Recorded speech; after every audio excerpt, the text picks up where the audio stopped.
Classes. देखिए हमारे यहाँ 11th क्लास की एनसीईआरटी की ज्योग्राफी बुक भौतिक भूगोल के मूल सिद्धांत यानी फंडामेंटल्स ऑफ फिजिकल ज्योग्राफी हमारे यहाँ कंटिन्यू चल रही है और उसमें हमारा चैप्टर चल रहा है first chapter geography as a discipline यानी भूगोल एक विषय के रूप में। और इस बुक का हमारा आज का लास्ट टॉपिक है physical geography and its importance. इसके बाद हमारा फर्स्ट चैप्टर कंप्लीट हो जाएगा।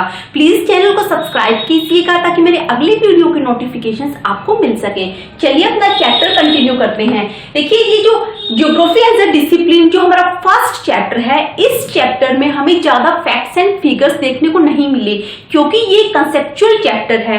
इस चैप्टर से हमें थीम समझ में आई कि जो ये ज्योग्राफी सब्जेक्ट है, ये सब्जेक्ट है क्या, क्यों इसको एक सब्जेक्ट बनाया गया, इसके स्कोप के बारे में हमने इस चैप्टर में देखा। तो देखिए तो इसमें लास्ट में क्या टॉपिक है इसका कि फिजिकल ज्योग्राफी भौतिक भूगोल और इसका महत्व क्या है। फिजिकल ज्योग्राफी क्या है? देखिए फिजिकल ज्योग्राफी का वो पार्ट है जो जिसमें हमें ये देखने को मिलता है कि हम फिजिकल जो हमारे एलिमेंट्स हैं वो हमें दिखते हैं, हम उनको फील करते हैं। मतलब जो फिजिकल चीजें हमारे सामने अवेलेबल है वो फिजिकल ज्योग्राफी का पार्ट हो गई। तो इसमें यहाँ पर इसका इंपॉर्टेंस क्या बताया गया है? देखिए फर्स्ट ऑफ ऑल इसमें क्या बताया गया है कि physical geography including the study of कि फिजिकल ज्योग्राफी में कौन कौन सी स्टडी होती है, क्या क्या हम इसमें इंक्लूड करते हैं। देखिए जो 11th क्लास की हमारी दो बुक हैं, physics fundamentals of physical geography और जो भारत भौतिक पर्यावरण हमारी दूसरी बुक है, इन दोनों बुक्स में हम केवल फिजिकल ज्योग्राफी को पढ़ेंगे। फंडामेंटल्स मतलब ये जो आगे हमारी चैप्टर हैं, जैसे यहाँ पर क्या दिखाया गया है कि लिथोस्फीयर, एटमॉस्फेयर, हाइड्रोस्फीयर, बायोस्फीयर, ये सारी चीज क्या है, ये सारी चीज हम फिजिकल ज्योग्राफी में पढ़ेंगे। और फिजिकल ज्योग्राफी में ये जो अलग अलग हमने यहाँ पर लिखा है ये हमारे सामने आगे जो हम इस बुक में पढ़ेंगे तो एक अलग यूनिट के रूप में हमें दिखाई देंगे। ये फंडामेंटल्स का मतलब हम एक बेसिक नॉलेज इनके बारे में देखते हैं कि ये चीज है क्या, लिथोस्फीयर क्या है, एटमॉस्फेयर क्या है, बायोस्फीयर क्या है एंड हाइड्रोस्फीयर क्या है। तो पहले यहाँ पर ये बताया गया है कि फिजिकल ज्योग्राफी में हम क्या क्या इंक्लूड करते हैं उसकी स्टडी में। फर्स्ट क्या है, भूमंडल यानी लिथोस्फीयर। लिथोस्फीयर में हम क्या देखते हैं, भू आकृतियां यानी लैंडफॉर्म्स के बारे में पढ़ते हैं, प्रवाह यानी ड्रेनेज सिस्टम जो हमारा होता है नदियों का उसके बारे में पढ़ते हैं, उच्चावच यानी रिलीफ यानी हम जो लिथोस्फीयर है जो भूमंडल है उसमें हम फिजियोग्राफी देखते हैं इंडिया की और वर्ल्ड की कि किस तरह से मतलब कहाँ पर मैदान है, कहाँ पर पहाड़ है, कहाँ पर प्लेट्यू है, कहाँ पर क्या चीज है, कहाँ पर डेजर्ट है। तो ये सारी चीजें हम किस में पढ़ते हैं, हम भूमंडल में यानी लिथोस्फीयर में पढ़ते हैं। लैंडफॉर्म्स, ड्रेनेज, फिजियोग्राफी, रिलीफ, ये सारी चीजें हम इसमें देखते हैं। नेक्स्ट फिजिकल ज्योग्राफी में सेकंड क्या इंक्लूड किया गया है, वायुमंडल यानी एटमॉस्फेयर। एटमॉस्फेयर में हम क्या पढ़ते हैं, इसकी बनावट हो गई, इसकी संरचना हो गई, स्ट्रक्चर ऑफ एटमॉस्फेयर हो गया, तत्व एवं मौसम और जलवायु यानी वेदर एंड क्लाइमेट के बारे में हम पढ़ते हैं, कहां पर कैसा क्लाइमेट है, कहां पर कैसा वेदर है, ये सारी चीजें हम एटमॉस्फेयर में पढ़ते हैं। नेक्स्ट तापक्रम के बारे में पढ़ते हैं, टेम्परेचर के बारे में हम एटमॉस्फेयर में पढ़ते हैं। वायु दाब, प्रेशर के बारे में पढ़ते हैं, वायु एयर यानी विंड के बारे में पढ़ते हैं, वर्षा प्रेसिपिटेशन के बारे में पढ़ते हैं और जलवायु के प्रकार यानी क्लाइमेट, टाइप्स ऑफ क्लाइमेट, क्या किस किस टाइप की कहां पर कैसी कैसी क्लाइमेट पाई जाती है। तो ये सारी चीजें हम किस में पढ़ते हैं, ये सारी चीजें हम एटमॉस्फेयर में पढ़ते हैं। नेक्स्ट जलमंडल यानी हाइड्रोस्फीयर, इसमें हम क्या पढ़ते हैं, समुद्र यानी सीज के बारे में पढ़ते हैं, सागर ओशियंस के बारे में पढ़ते हैं, झीलें और जल परिमंडल लेक्स के बारे में पढ़ते हैं और जितने भी वाटर रिलिम्स हैं सबके बारे में हम हाइड्रोस्फीयर में पढ़ते हैं। नेक्स्ट क्या आता है, जैव मंडल। देखिए जब लिथोस्फीयर, एटमॉस्फेयर, हाइड्रोस्फीयर, जब ये तीनों स्फीयर मिलते हैं तो इन तीनों स्फीयर के मेल से क्या बनता है, जैव मंडल यानी बायोस्फीयर बनता है, जीवन बनता है, लाइफ बनती है। देखिए लाइफ के लिए हमें जल की भी जरूरत है, वायु की भी जरूरत है, भूमंडल जिसके ऊपर हम रहते हैं, जिसके ऊपर हम परफॉर्म करते हैं, उसकी भी जरूरत है। जब ये तीनों चीजें मिलती हैं, ये तीनों स्फीयर मिलते हैं, तभी क्या बनता है, जैव मंडल यानी बायोस्फीयर मिलता है, बायोस्फीयर बनता है। और इस बायोस्फीयर में हम क्या पढ़ते हैं, जीवन के स्वरूप, मानव यानी हम लाइफ फॉर्म्स के बारे में पढ़ते हैं, जिसमें हम ह्यूमन बींग्स को भी इंक्लूड करते हैं। और वृहद जीव यानी जो मैक्रो जो ऑर्गेनिज्म होते हैं, जितनी भी लाइफ फॉर्म इस अर्थ पर होती है, वो सारी हम जीव मंडल में पढ़ते हैं। और उनके पोषक क्रम क्या क्या, उनकी मतलब जैसे खाद्य श्रृंखला क्या, उनकी फूड चेन है, कैसे वो अपना प्रोसेस करते हैं, क्या क्या वो फूड खाते हैं, जो भी उनकी फूड चेन होती है, सबके बारे में हम बायोस्फीयर में पढ़ते हैं। लाइफ फॉर्म के बारे में हम बायोस्फीयर में पढ़ते हैं, जो इन तीनों के मेल से बनता है। देखिए, अगर हम फिजिकल ज्योग्राफी में लिथोस्फीयर में सॉइल के बारे में पढ़ें कि मिट्टियां मृदा निर्माण प्रक्रिया के माध्यम से निर्मित होती है। मृदा निर्माण प्रक्रिया क्या होती है, पैडोजेनेसिस। पैडोजेनेसिस मतलब ओवर द टाइम पीरियड कैसे सॉइल का फॉर्मेशन हो रहा है। नीचे पहले पेरेंट रॉक होती है, उसके ऊपर दूसरे टाइप की सॉइल होती है, फिर दूसरे टाइप की सॉइल होती है, फिर ह्यूमस होता है। तो ये जो सॉइल फॉर्मेशन होती है, इसी को क्या कहा जाता है, मृदा निर्माण प्रक्रिया यानी पैडोजेनेसिस कहा जाता है। और वो डिपेंड किस पर करता है, सॉइल फॉर्मेशन कैसे हो रही है, वो डिपेंड करता है कि वहां की मूल चट्टान कैसी है, वहां की क्लाइमेट कैसी है, कैसी वहां पर जैविक प्रक्रियाएं हो रही हैं, और कालावधि मतलब कितने टाइम पीरियड से वो सॉइल बन रही है। और कालावधि मिट्टियों को परिपक्वता प्रदान करती है और मृदा पार्श्विका के विकास में सहायक होती है। मतलब ये जो टाइम पीरियड के साथ साथ क्या होता है, सॉइल में मैच्योरिटी आती जाती है। और मृदा प्रोफाइल मतलब जो सॉइल प्रोफाइल होती है कि नीचे पेरेंट रॉक होती है, फिर दूसरे टाइप की सॉइल होती है, ये जो प्रोफाइल होती है उसके विकास में सहायक होती है। तो अगर हम ये मिट्टी किसमें पढ़ेंगे, ये मिट्टी हम पढ़ेंगे फिजिकल ज्योग्राफी में। अगर हम फिजिकल ज्योग्राफी के लिथोस्फीयर में लैंडफॉर्म्स के बारे में देखें यानी भू आकृति के बारे में देखें, तो भू आकृतियां क्या करती हैं, आधार प्रस्तुत करती हैं जिस पर मानव प्रक्रियाएं संपन्न होती हैं।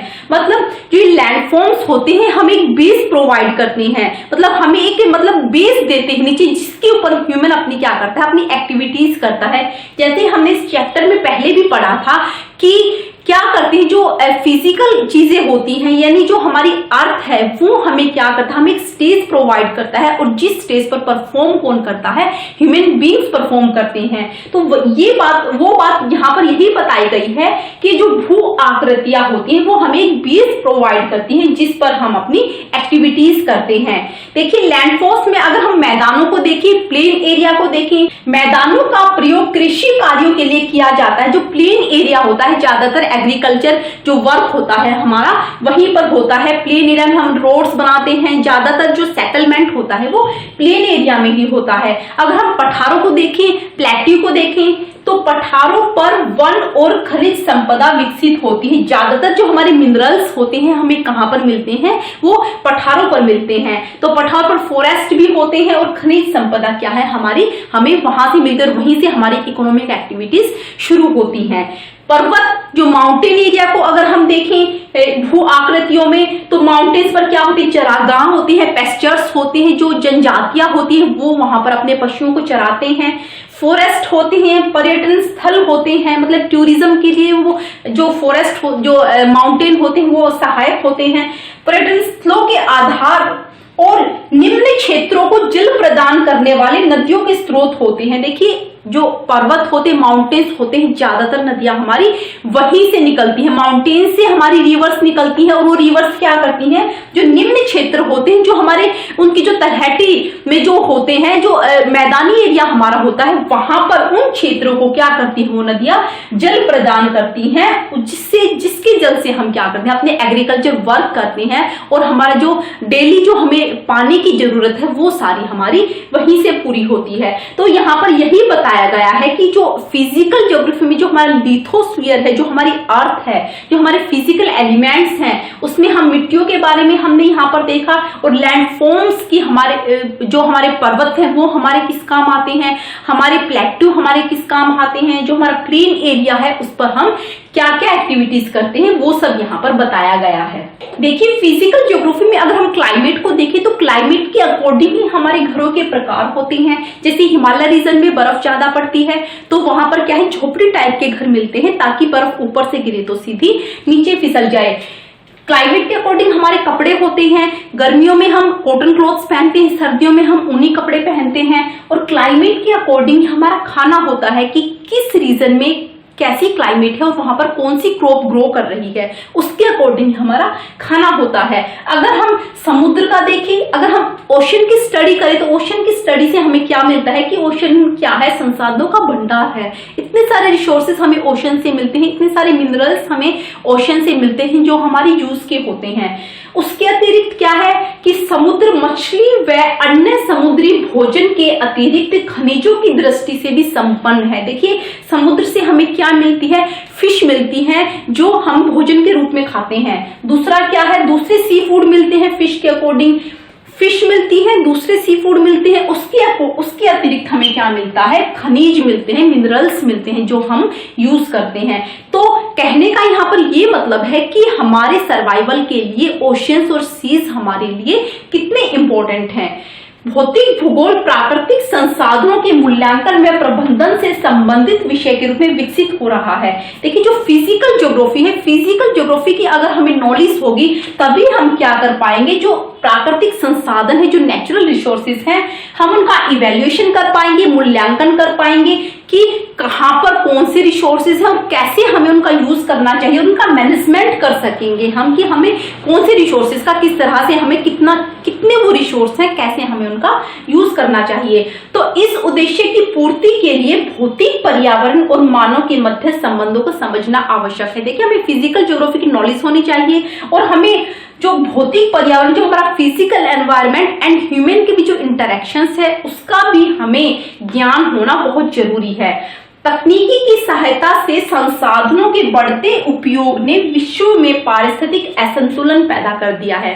देखिए, फिजिकल एनवायरनमेंट हमें क्या देता है, हमें रिसोर्सेज प्रोवाइड करता है और हम उस रिसोर्सेज का यूज करते हैं अपनी इकोनॉमिक एक्टिविटीज के लिए, अपनी कल्चरल एक्टिविटीज के लिए। तो जैसे नेचर हमें रिसोर्सेज प्रोवाइड करता है, लेकिन हमने क्या किया, हमने अपनी टेक्नोलॉजी को इतना एडवांस कर लिया और तकनीकी की सहायता से हमने उन रिसोर्सेज का अपनी जरूरत से ज्यादा यूज कर दिया, जिससे क्या हुआ कि उसके बढ़ते उपयोग से विश्व में क्या हो गया कि पारिस्थितिक असंतुलन पैदा हो गया, मतलब इकोलॉजिकल इम्बैलेंस पैदा हो गया। इकोलॉजिकल इम्बैलेंस मतलब हमने नेचर में इम्बैलेंस किया है, नेचर का जो संतुलन है उसको बिगाड़ा है अपनी तकनीकी सहायता से। तो इसमें यही बताया गया कि हमें फिजिकल ज्योग्राफी की नॉलेज होनी चाहिए ताकि हम रिसोर्सेज का इवैल्यूएशन कर सके, उसका मैनेजमेंट कर सके। और लास्ट में क्या है कि सस्टेनेबल डेवलपमेंट के लिए भौतिक वातावरण का ज्ञान होना आवश्यक है। सस्टेनेबल डेवलपमेंट मतलब जो सतत पोषणीय विकास है। सतत पोषणीय विकास मतलब कि जो रिसोर्सेज हैं उनको हम ऐसे यूज करें कि उनका हम भी यूज कर ले और हमारी आने वाली जनरेशन के लिए भी रिसोर्सेज बच सके। तो सस्टेनेबल डेवलपमेंट हमारा हम तभी कर सकेंगे तब जब अगर हमें फिजिकल एनवायरनमेंट की, फिजिकल ज्योग्राफी की नॉलेज होगी। तो इसका कहने का ये मतलब है, ये यहाँ पर कंक्लूजन निकलता है कि हमें अपने सर्वाइवल के लिए हमें फिजिकल ज्योग्राफी की नॉलेज होना बहुत जरूरी है, तभी हम अपनी प्रकृति में, अपने नेचर में बैलेंस बनाकर रख सकते हैं। जो इकोलॉजिकल इम्बैलेंस है उसको बैलेंस कर सकते हैं। तो यहाँ पर हमारा पूरा चैप्टर कंप्लीट होता है। आई होप आपको ये पूरा चैप्टर क्लियर हुआ होगा। इससे आगे हम दूसरा चैप्टर स्टार्ट करेंगे नेक्स्ट वीडियो में। तो आज के लिए बस इतना ही। आई होप आपको पूरा चैप्टर क्लियर हुआ होगा। मिलते हैं नेक्स्ट वीडियो में। Thanks for watching and good bye.